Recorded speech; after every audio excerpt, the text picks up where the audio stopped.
I'm really happy that you're back to help us break this all down. In your opinion, which team has had the best free agency period so far?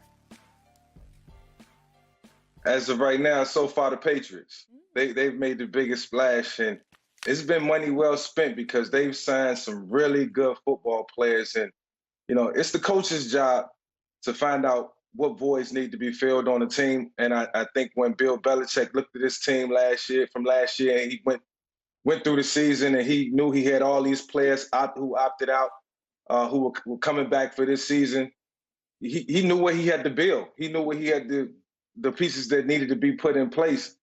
And when I say it's money well spent and the right players from Kendrick Bourne to Matt Judon, you know, Jalen Mills, guys who are just going to be contributors and make a difference. You know, it's a reason why Bill Belichick has won 6 rings, and it's happened for a reason because he's always found the right players to fit in the right places. And this is going to make Cam Newton's job so much easier.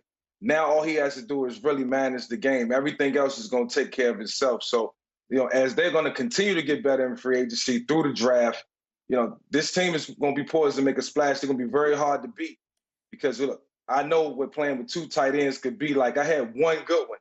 I mean, a couple over the course of my career, but I went to the NFC Championship game with Algie Crumpler alone, so I know what 2 tight ends can do in that set, especially when they know what to do with them. So, you know, it's going to be really hard to beat the New England Patriots this year because they got better on offense and defense, hands down, and it's super evident. I agree with you, Mike. And you said that Coach Belichick, he knows what his team means, and then we hear Drew Rosenhaus say, well, I was negotiating. Skip, it's not like the coach said, well, go tells the general manager and the owner, well, this is what we need. I think if we get this, this, and this, I think we can be a good football team. Coach Belichick is that guy that's the head coach that's talking to the general manager, says we need this, this, and this. And he's like, yeah, I think I'm going to go get that. He say, Mr. Kraft done gave me that stimmy. I'm good now, Skip. And he spent it, well spent. He knows what he needed. Skip, we don't need Kendrick Bourne and we don't need Aguilar to be Julio. We don't need him to be Devontae because he's really never had that with the exception of that year and a half, 2 years that he had Randy Moss. So we just need them to be just be middle of the road. They can't be who they have, Demir Bird and N'Keal Harry, the tight end. Skip, can we get more than 5 catches for 55 yards? Can we get that? Can we get, say, like 100 catches between the two and say maybe 1,000 yards, 1,200 yards? Can we get that between the two tight ends? Those two were drafted by, Bill Belichick. No. Skip, we made a mistake. Coach Belichick made a mistake in the 3rd round by taking those 2 guys. That's what he did when he went out and got those 2 tight ends. He said, I made a mistake on you too, N'Keal Harry. That's why I had to bring 2 more guys in to replace what you should be doing. But that's neither here nor there. Fill that in, re-signed Kyle Van Noy, brought in Jalen Mills, a Jack. Because he likes versatility. You need to be able to play multiple positions on a Coach Belichick team. I believe he brought all that in, repair all the holes that were leaking. He patched those up. Playoffs, meet me in L.A. He calling Brady right now. Brady, that unknown number that you keep calling, you won't answer, that Coach Belichick. Really? He said, meet me in L.A. So you are predicting the Patriots are going to the Super Bowl? He said, meet me in L.A. To do what? To play golf? No, he don't play no golf. Okay. That's your worst nightmare. I think we're going to see y'all in somewhere like October. You'll get a chance to foreshadow. That's the game at Foxborough. Yeah. That won't really matter. Yeah, it will matter because it's going to matter for cases because we got some on it. Tom Brady's going to be in L.A. in, early February? Would he have a speaking engagement out here? No, he's going to be playing at SoFi Stadium. Okay.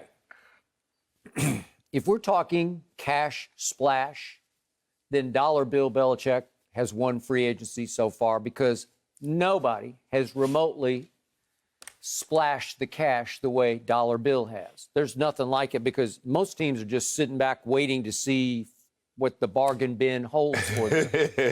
And because the cap shrank, I think everybody's a little skittish on spending or overspending.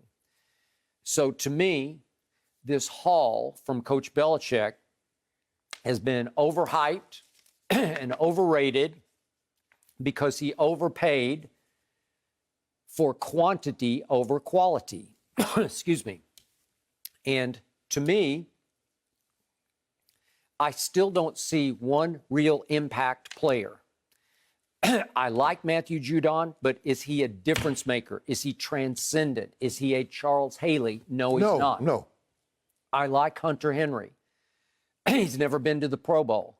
I like Jonnu Smith, but he's never been to a Pro Bowl. Nelson Aguilar, he can run. Occasionally he can run by you, and occasionally he catches it because he drops a whole lot of balls. Can I ask you a question, Skip? Can Matthew Judon, can he beat Mike Vrabel? Can he beat Rob Ninkovich? Because that's what Coach Belichick won a lot of Super Bowls with guys like that. Maybe. Okay. But in the end, is Aguilar really going to make Cam that much better? Is he Curtis Samuel? No. Is he Kenny Golladay? No. I don't know if he's T.Y. Hilton, who's still sitting out there on the market.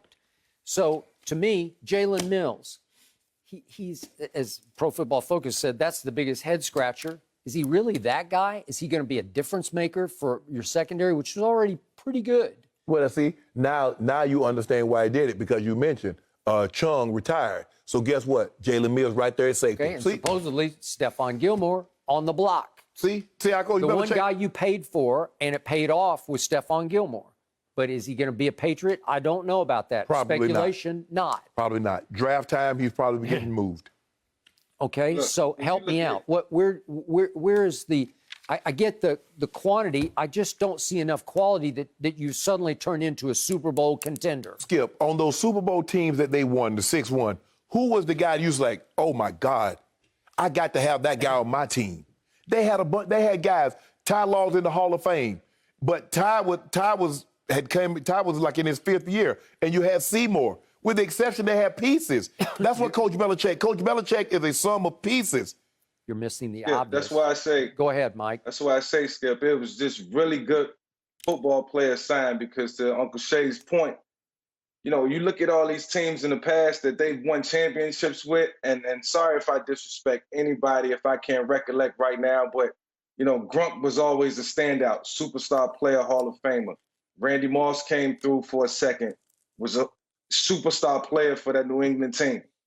But, you know, the players that's been signed, Judon and Jalen Mills and Hunter Henry, these guys, you know, are just good football players, and that's what they've always been able to, you know, incorporate into their systems, you know, offensively and defensively. Just plug in good players. They understand the scheme. They play good, hard-nosed football on both sides of the ball, and that's kind of what their staple has been for them, and I expect them to do that this year, do it at a high level, because they're going to have more time to spend with each other. They're going to have the OTAs. They're going to have the mini camps, and they're going to have the things that's going to make them gel as a football team and come together, understand the scheme so they can execute. So this is going to be a really good football team this year. And you know, it's going to all, you know, on offense, you know, come down to how Cam handle it. And defensively, we know Bill Belichick can handle his side of the ball. So, you know, it's going to be a beautiful thing to see. Okay, I give you Belichick can really coach defense. Yeah. But he had the ultimate difference maker for all those years at quarterback. He canceled, Tom Brady did. Number 12 in Foxborough canceled all the mistakes that Belichick made in personnel decisions, free agency, drafts. It got canceled because Tom Brady won 6 rings for Bill Belichick with 6 game-winning drives in the fourth quarter or overtime.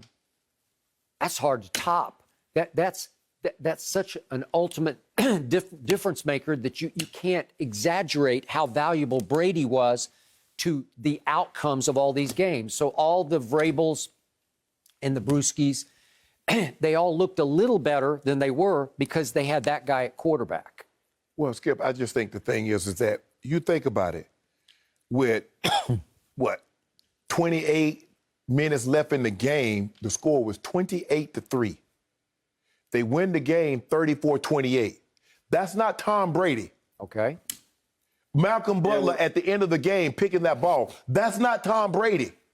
Him holding the greatest show on turf that's averaging 17 points below their average. That's not Tom Brady. Tom Brady threw for 246 yards in the fourth quarter and overtime against the Falcons. That's off the charts. But what happened, Skip? He threw for 500 yards. When Coach Belichick defense couldn't stop Nick Foles, Tom Brady threw for 500 yards. and what scored happened? 33 points, and Belichick's defense gave up 41 to Nick Foles. Exactly. So see what you did here now. When Tom Brady's when the defense doesn't hold, that's Coach Belichick's fault. Hey, when the defense does a great job, Tom Brady won the game. But Shay, the offense got to complement the defense and vice versa. Yes. Now, as this team is getting assembled, and those championship teams, they came together and they won games. And Brady, he had comeback performances and some, stellar wins, and the defense did their part. Cam Newton will probably appreciate this. And as he see guys coming in and he see guys going, but he see this team being, built to pretty much make a run. I think the responsibility is going to be on him at the end of the day. Absolutely. If he can raise his level of play one more time, one more year, then this team will be very competitive and they can end up making a run at the championship. And that's what this season is all about. So that's what I'm looking forward to with the New England Patriots. They've already, made a splash in free agency, and they're doing everything necessary to give every guy every opportunity. So it's no excuses at the end of 2021. And that's why I say it's a beautiful thing to see. This might be a Skip. While you've been played, I mean, I believe with Tampa, that was the best offensive talent, the most offensive talent that Tom has ever had. Agreed. This is the most talent that Cam has ever had. You look at the tight ends, you look at the wide receivers, this is the most talented skill positions he's had. Okay. Still got the draft around the corner. No, I don't talk about the draft with Coach Belichick, because Coach Belichick been swinging and missing the draft. That's why he got those two tight ends, because he swung and missed on the third round, took two tight ends in the third round, traded up to get one. And he took two in free agency a year after that. So, we ain't do it. And he took N'Keal Harry 2 years ago with a first-round pick at wide receiver. We ain't counting on the draft, Mike. We got what we needed in free agency. As I think about this, yeah. Just thinking about real quick, as I think about all these guys who are coming in, I'm thinking about all the guys who are coming back, and that, situation being able to jail, what that's going to look like. Okay, I hear you about Cam. There's no doubt that the Patriots just got better, but just remember, the Tampa Bay Buccaneers won free agency really before it started by keeping Levante and keeping Shaq Barrett and keeping Gronk and keeping Ryan Suckup. They didn't get any worse, and they're the champions. So to me, I don't know how you can underestimate the impact. You did not think they could keep those first three names that, and again, they had to franchise Chris Godwin, but they're all back. And we'll see if they keep AB or Sue or Fournette. Right. But they are going to be a powerhouse to be reckoned with, and I don't know how you can underestimate what they just pulled off to keep the band together, as Brady said. But we got better. Y'all ain't getting no worse, but we got better. Yeah, but we're the champ, and you're 7-9. Oh, it's we not, huh? Yeah. You saw what happened. Always been what happened to the Cowboys? I thought you was we Cowboys. Now you was we Tampa. I've been a Brady from day one. No, you were Tampa. So you all in on Tampa, okay? In fact, I just got a new Brady jersey. Did you? Yeah, last night it came. It arrived. Oh, you had the Super Bowl insignia. Yeah, I got that. He did. And you're going to see. Riding it out. Skip has said from the beginning, Tampa Bay, and now everyone else is saying it. So, I got to give Skip credit for that one. Thank you for watching. You can subscribe here to get the latest from the show, and be sure to check out more of the best clips from Undisputed, or go watch a few other segments from our other shows on FS1.